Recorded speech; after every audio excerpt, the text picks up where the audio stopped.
Hello friends and welcome to Simplitrics YouTube channel. इस video में हम माइक्रोबियल ग्रोथ कर्व को समझने वाले हैं। तो अगर आपको इस वीडियो से कुछ भी नॉलेज मिले तो इस वीडियो को लाइक कर हमें ज़रूर सपोर्ट कीजिएगा। और अगर आप सिंप्लिट्रिक्स चैनल पर नए हैं तो इस चैनल को ज़रूर सब्सक्राइब कीजिएगा। ये चैनल आपकी पढ़ाई में हमेशा साथ देगा।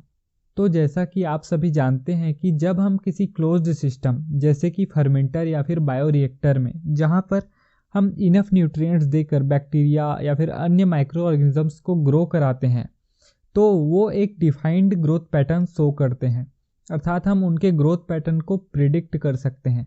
और अगर हम उनके ग्रोथ पैटर्न का ग्राफ प्लॉट करते हैं, यानी कि जब हम टाइम और नंबर ऑफ सेल्स के बीच ग्राफ खींचते हैं तो वो कुछ ऐसा दिखाई पड़ता है और इस ग्राफ को हम कहते हैं माइक्रोबियल ग्रोथ कर्व।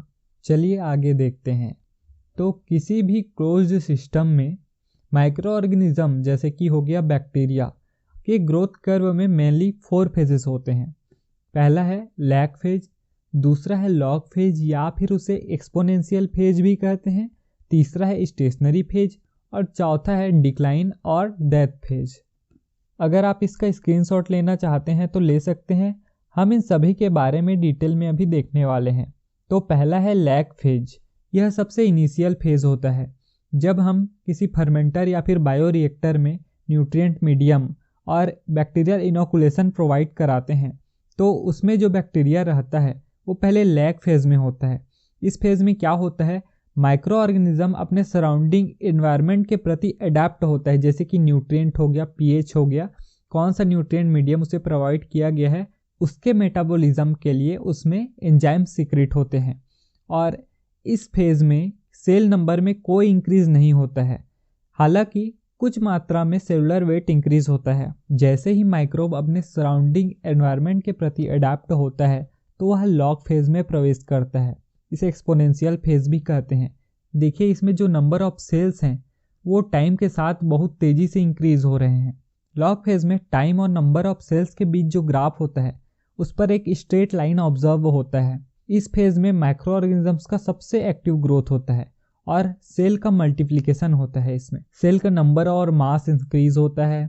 और जब हम किसी 2 न्यूट्रिएंट मीडियम का यूज़ करते हैं, ये चीज़ ध्यान देने वाली है, जब हम 2 न्यूट्रिएंट मीडियम का यूज़ करते हैं, जैसे कि हो गया हमने यूज़ किया है कि ग्लूकोज और स्टार्च, तो पहले बैक्टीरिया ग्लूकोज के लिए अडाप्ट होगा क्योंकि उसके ग्लूकोज से एनर्जी बनाना उसके लिए ज़्यादा सिंपल है और स्टार्च से एनर्जी बनाना ग्लूकोज से थोड़ा कॉम्प्लिकेटेड है।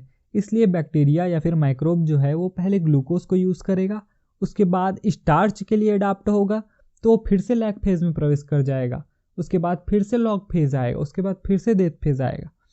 तो ऐसे कंडीशन में जहां हमने 2 न्यूट्रिएंट मीडियम यूज़ किए हैं कुछ अलग टाइप का ग्रोथ पैटर्न शो होता है। वो कुछ ऐसा होता है, उसमें 2 लैग फेज होते हैं ऐसे करके।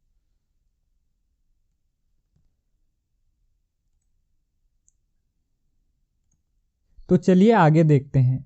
जैसे जैसे माइक्रोब्स न्यूट्रिएंट्स को अपने ग्रोथ में यूटिलाइज करने लगते हैं वैसे वैसे न्यूट्रिएंट्स की मात्रा कम होने लगती है और एक पॉइंट ऐसा आता है जहां न्यूट्रिएंट्स की मात्रा इतनी कम हो जाती है कि फर्मेंटर में प्रेजेंट माइक्रोब्स के लिए न्यूट्रिएंट कम पड़ने लगता है, जिससे प्रॉपर न्यूट्रिएंट ना मिलने के कारण माइक्रोब्स मरने लगते हैं।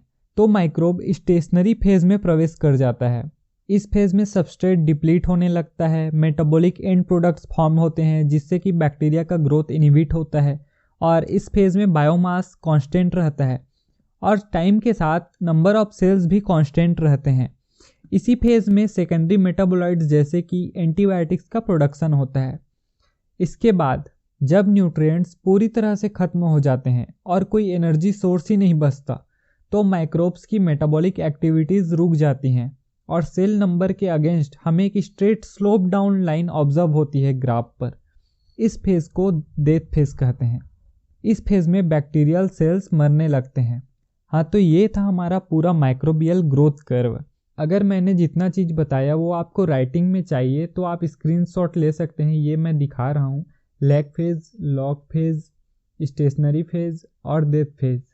आप वीडियो पॉज करके इसका स्क्रीनशॉट ले लीजिएगा।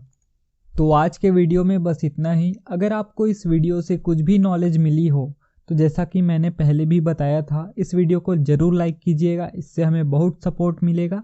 और सिंपलीट्रिक्स चैनल को ज़रूर सब्सक्राइब कीजिएगा। Thank you.